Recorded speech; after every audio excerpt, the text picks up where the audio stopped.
nandito tayo sa Chongli. Nagpa-check up na naman tayo ng blood test. Kasi, uy, meron silang solar. Kita nyo, matipid yung mga Taiwanese, may solar pa sila. Chinese orchestra. Ayan, nandito ako sa Chongli. Dahil nga doon sa blood test ko, inulit-ulit kasi yung una is Chongli Heart Hall.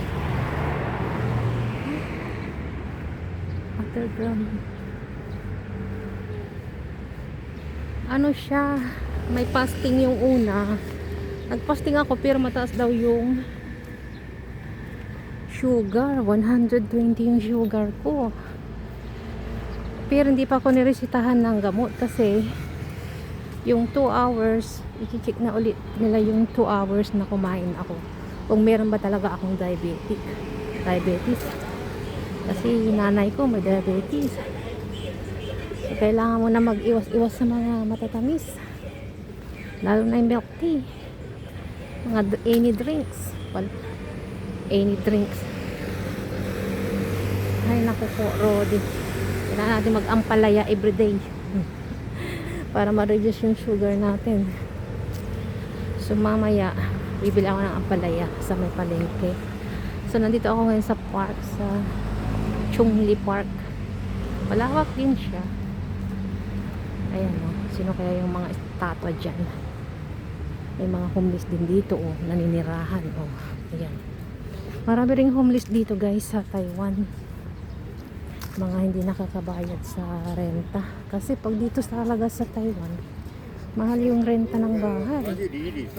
Tapos yung kuryente pa, tubig, gas, tapos pagkain. Kung walang masyadong income, walang pangbayad sa bahay. So ang dami rin palang mga ano rito, homeless oh.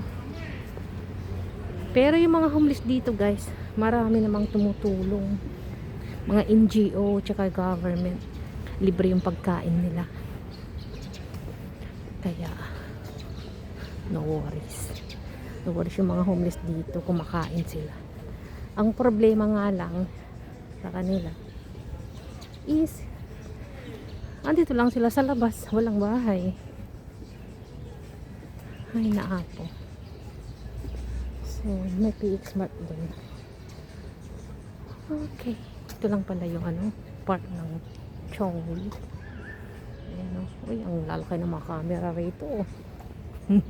Siguro ang linaw-linaw ng mga camera dito.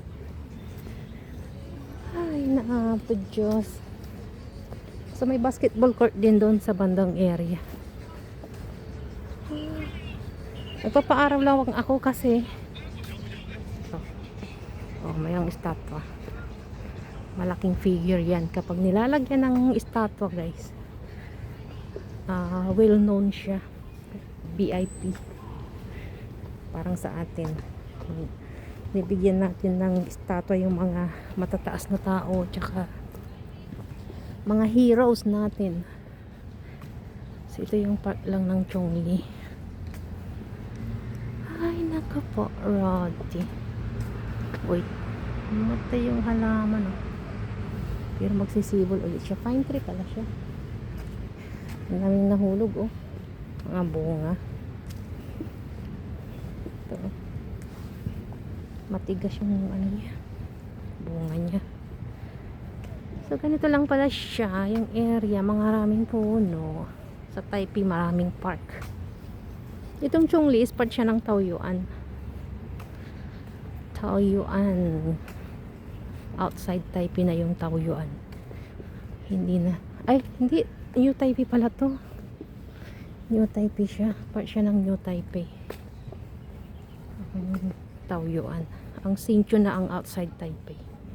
Hsinchu. Magkatabi lang yan yung Taoyuan, Hsinchu, tapos Taichung na.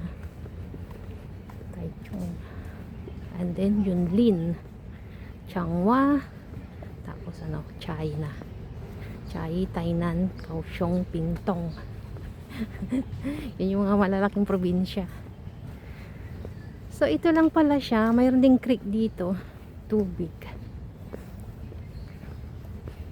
Alam nyo guys, yung mga tubig na ano, may isda kaya rito.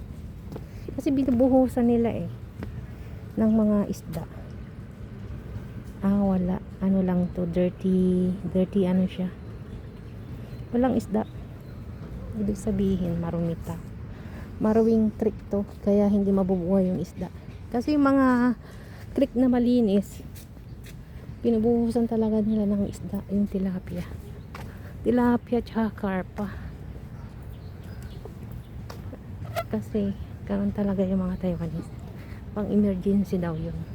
Just in case magkaroon daw ng famine. So yun guys, naka-walking na ako dito sa park. So pabalik na tayo. Pabalik na ako ng Pilipinas. Kung saan ako nang galing. Hindi guys, balik na ako sa bahay ng amo ko. So bye bye guys, maraming salamat sa Jen, big love shout out sa mga nanonood dyan, nagko-comment sa ating video for today at sa mga previous natin. Sa Jen, uy ang dami, what is this, so many.